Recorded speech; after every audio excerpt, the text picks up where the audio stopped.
Recently जो Turkey में earthquake आया है ना, वो 1939 से अब तक का यहाँ पर वर्स्ट अर्थक्वेक था। इसका इम्पैक्ट ना सिर्फ टर्की में बल्कि सीरिया और साइप्रस तक में देखा गया है। टर्की के अंदर इसमें 30,000 डेथ्स हुई हैं और 80,000 से ज्यादा लोग इंजर्ड हैं। 21st सेंचुरी के डेडलीस्ट अर्थक्वेक्स में ये 6th पोजीशन पर आता है। टर्की तो न्यूज में है, लेकिन सीरिया में भी बहुत डैमेज है। 50 लाख से ज्यादा लोग बेघर हैं, 10,000 से ज्यादा लोग इंजर्ड हैं और 5,000 से ज्यादा लोगों की डेथ हुई है। अब न्यूज में तो एज इट इज बहुत शोर शराबा है, लेकिन इस वीडियो में समझते हैं वो सारी इंपॉर्टेंट बातें जिन पर एक्चुअल में आपको फोकस करना चाहिए। देखो, अगर आपको टर्की अर्थक्वेक समझने हैं तो सबसे पहले अर्थक्वेक के कुछ बेसिक्स क्लियर कर लेते हैं। अगर आप धरती को देखो ना, ये काफी सारे लेयर्स में डिवाइडेड है और जो सबसे टॉप मोस्ट लेयर है इसे क्रस्ट कहते हैं। लेकिन ये भी कोई सिंगल सॉलिड शीट नहीं है, बल्कि इसमें भी अलग अलग लेयर्स होती हैं और इन्हीं लेयर्स को बोलते हैं टेक्टोनिक प्लेट्स। अब ये टेक्टोनिक प्लेट्स भी अपनी जगह स्टिल नहीं रहती, बल्कि एस्थेनोस्फीयर यानी कि मोल्टेन रॉक्स के ऊपर तैरती रहती हैं, मूव करती रहती हैं। और जब यही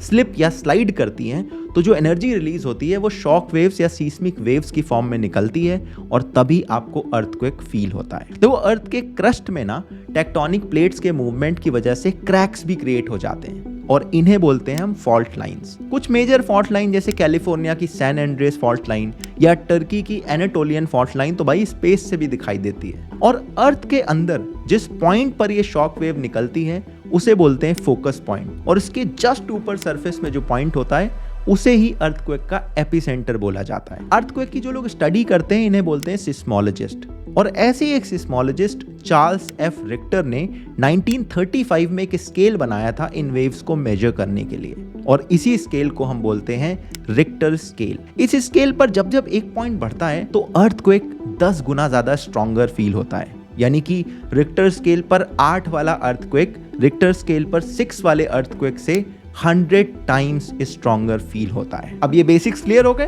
तो अब समझते हैं कि टर्की में क्या हुआ। देखो, टर्की जिस जगह लोकेटेड है वहां पर 3 टेक्टोनिक प्लेट्स आकर मिलती हैं, अफ्रीकन प्लेट, अरेबियन प्लेट और एनाटोलियन प्लेट। अब इन प्लेट्स के बीच में होने की वजह से टर्की में जो अर्थक्वेक्स आते हैं वो भी काफी ज्यादा हैं। एक्चुअल जो अरेबियन प्लेट है वो यूरोप की तरफ मूव कर रही है, जिसकी वजह से जो एनाटोलियन प्लेट है उसको वेस्ट की तरफ पुश मिलता है, और इसी मूवमेंट की वजह से ईस्ट एनाटोलियन फॉल्ट लाइन पर जब एनर्जी रिलीज हुई तो टर्की में सीरीज ऑफ अर्थक्वेक्स आए। सबसे पहला अर्थक्वेक आया था 6 फरवरी को सुबह 4:17 पर, जो कि साउथ टर्की में गजियनटेप नाम की जगह से 34 किलोमीटर दूर था। रिक्टर स्केल पर यह 7.8 मैग्नीट्यूड का अर्थक्वेक था, जो कि काफी ज्यादा होता है। इससे पहले इतना सीरियस अर्थक्वेक टर्की में 1939 में आया था, जो कि टर्की में आज तक का सेकेंड स्ट्रॉन्गेस्ट अर्थक्वेक है after north Anatolian earthquake of 1668। कोई भी अर्थक्वेक आने के बाद ना बहुत सारे आफ्टर शॉक्स आते हैं, क्योंकि प्लेट्स की मूवमेंट से जो एनर्जी निकली है वो एक साथ रिलीज नहीं होती, थोड़े थोड़े पार्ट्स में निकलती है। और ये आफ्टर शॉक्स जनरली जो मेन अर्थक्वेक है उससे मैग्नीट्यूड में काफी कम होते हैं। टर्की में भी अगर आप देखो तो मेन अर्थक्वेक के बाद 180 से ज्यादा आफ्टर शॉक्स आ चुके हैं, जो कि रिक्टर स्केल पर 4 या उससे ज्यादा मैग्नीट्यूड के थे। इनमें से कुछ तो 6.7 और 7.5 मैग्नीट्यूड के भी थे।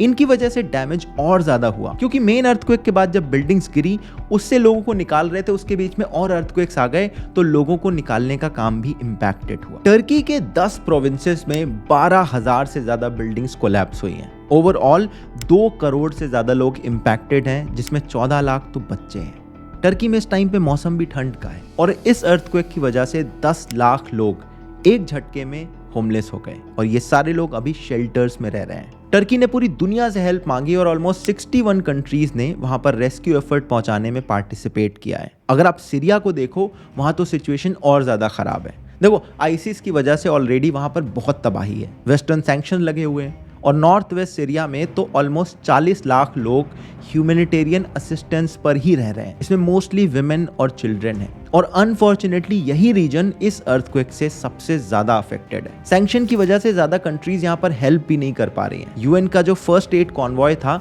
वो भी यहाँ पर अर्थक्वेक के 3 दिन बाद पहुंचा था। यहाँ पर सामान पहुंचाना ऑलरेडी बहुत ट्रिकी काम है, क्योंकि रेबल कंट्रोल्ड एरिया और गवर्नमेंट कंट्रोल्ड रीजन के बीच में माहौल हमेशा टेंस रहता है, और अर्थक्वेक के बाद ये पूरी सिचुएशन एक नाइटमेयर बन चुकी है। अब सवाल ये पैदा होता है कि मेजॉरिटी ऑफ नेचुरल फिनोमेनास जो होते हैं वो हम प्रेडिक्ट कर लेते हैं, लोगों को इवैक्यूएट कर लेते हैं, लेकिन फिर अर्थक्वेक के साथ ऐसा क्यों नहीं कर सकते? वेल, अर्थक्वेक्स को प्रेडिक्ट करना काफी ट्रिकी है। फॉर इंस्टेंस, एक डच रिसर्चर और जियोलॉजिस्ट हैं फ्रैंक हुगर बीट्स। इन्होंने टर्की में अर्थक्वेक के 3 दिन पहले ये ट्वीट किया था। लैंग्वेज आप नोटिस करना, फ्रैंक ने ये लिखा है सूनर और लेटर। इन्होंने सही जगह तो प्रेडिक्ट करी, लेकिन अर्थक्वेक कब आएगा ये इन्होंने भी नहीं बताया। किसी भी अर्थक्वेक को एक्यूरेटली प्रेडिक्ट करने के लिए आपको 3 चीजें बतानी बहुत जरूरी है। ये किस दिन और कितने बजे आएगा, किस जगह पर आएगा और कितना स्ट्रॉन्ग आएगा। यूएस जियोलॉजिकल सर्वे की वेबसाइट पर अगर आप देखो तो उन्होंने क्लियरली लिखा है कि आज तक ये तीनों चीजें किसी भी अर्थक्वेक के आने से पहले एक्यूरेटली प्रेडिक्ट नहीं की गई हैं। और इसका कारण है कि अर्थक्वेक का जो फोकस पॉइंट होता है वो धरती के सरफेस से काफी किलोमीटर नीचे होता है, और वहां पर अर्थक्वेक आने से पहले क्या चेंजेस हो रहे हैं ये स्टडी करना ऑलरेडी डिफिकल्ट है, और ऐसी सेम कंडीशन को लैब में क्रिएट करना नेक्स्ट टू इम्पॉसिबल है। और चलो आपने स्टडी कर भी लिया कि क्या चेंजेस हो रहे हैं, फिर भी अगर आप देखो धरती में हर साल ऑलमोस्ट 20,000 अर्थक्वेक्स आते हैं, और ये अर्थक्वेक चाहे मेजर हो या माइनर, धरती के नीचे जो चेंजेस हैं वो ऑलमोस्ट सिमिलर टाइप के होते हैं। तो ये चेंजेस पढ़ने के बावजूद भी आप एक्यूरेटली ये नहीं बता पाएंगे कि जो नेक्स्ट अर्थक्वेक आ रहा है वो तबाही मचाएगा या हमें फील भी नहीं होगा। और फ्रैंक के अर्थक्वेक प्रेडिक्शन में अगर आप देखें तो डेट तो ऑलरेडी मेंशन नहीं है, लेकिन एक और प्रॉब्लम है, इनका जो मेथड है वो प्लैनेटरी ज्योमेट्री के ऊपर बेस्ड है, जो कि साइंटिस्ट कहते हैं एक्यूरेट मेथड नहीं है। अब ये बातें तो हो गई देखो टर्की वाले अर्थक्वेक की। हम और आप भारत में रहते हैं तो यहाँ पर अर्थक्वेक की क्या सिचुएशन है ये भी एक बार समझ लेते हैं। दरअसल फ्रैंक ने ना एक सिमिलर अर्थक्वेक प्रेडिक्ट कराए हमारे रीजन के बारे में भी, और ये इन्होंने एटमॉस्फेयर में होने वाले फ्लक्चुएशन के बेसिस पर बोला है।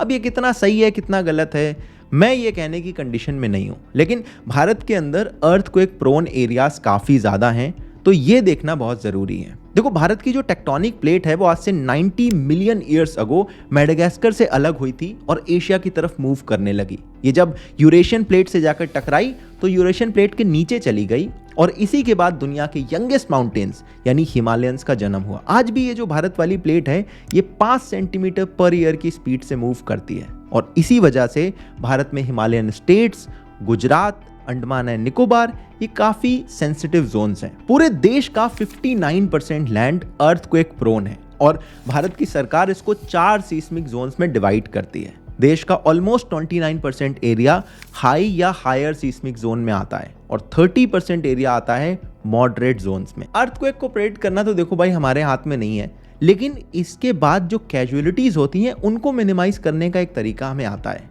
अर्थक्वेक प्रूफ बिल्डिंग्स बनाना। अर्थक्वेक में जो सिग्निफिकेंट कैजुअलिटीज होती हैं वो मलबे में दबने की वजह से होती है, और इसको अर्थक्वेक प्रूफिंग के जरिए रोका जा सकता है। अगर आप टर्की के अंदर भी देखो तो डैमेज इसीलिए ज्यादा हुआ क्योंकि नई नई बिल्डिंग्स भी गिर गई, क्योंकि वहां पर सेफ्टी स्टैंडर्ड्स काफी पुअरली इंप्लीमेंटेड थे। अगर आप भारत के अंदर देखो तो 2% लैंड में दुनिया की 17% पॉपुलेशन रह रही है। एक रैपिड अर्बनाइजेशन भारत में देखा जा रहा है। ऐसे में 2005 के अंदर इंडिया नेशनल बिल्डिंग कोड बनाया गया था। इसमें कुछ बेस्ट प्रैक्टिसेस शेयर की गई थी कि भाई ऐसी डिजास्टर से बिल्डिंग को बचाने के लिए हमें क्या करना चाहिए। अब एक्सपर्ट्स ये मानते हैं कि भारत में लॉस तो बहुत हैं, लेकिन ग्राउंड पे इंप्लीमेंटेशन नहीं होता है। दरअसल एक बिल्डिंग को अर्थक्वेक प्रूफ बनाने में उसकी जो कॉस्ट है वो 20% ज्यादा लगती है। अब भारत में तो आपको पता है बिल्डर सीमेंट में मिट्टी मिला के लगा रहा है, तो 20% एक्स्ट्रा खर्च करके अर्थक्वेक प्रूफिंग क्या करेगा। एग्जैक्टली इस चीज का डेटा मिलना कि कितनी नई बिल्डिंग्स अर्थक्वेक प्रूफ है थोड़ा मुश्किल है, क्योंकि बिल्डर्स जनरली पेपर पे अर्थक्वेक प्रूफ बिल्डिंग दिखा देता है, सारे सर्टिफिकेट ले आता है, लेकिन बिल्डिंग बनाने में घपलेबाजी करता है। तो भाई इन बिल्डर्स पर तो बिल्कुल भरोसा नहीं कर सकते, लेकिन एक अर्थक्वेक की सिचुएशन पे आपको क्या करना चाहिए इसके बहुत सारे ग्राफिक्स अवेलेबल हैं, आप स्क्रीन पॉज करके देख सकते हो। ये कुछ बेसिक सी बातें हैं जो ऐसी किसी सिचुएशन में एकदम से समझ नहीं आती, बट आपको हमेशा पता होनी चाहिए। तो यही था पूरा वीडियो टर्की अर्थक्वेक के बारे में। आई होप इससे आपको 2-4 नई बातें पता चली होंगी। प्लीज इसे दोस्तों के साथ अपने शेयर कीजिए। मैं आपसे मिलता हूँ अगले वीडियो में, तब तक के लिए जय हिंद, वंदे मातरम।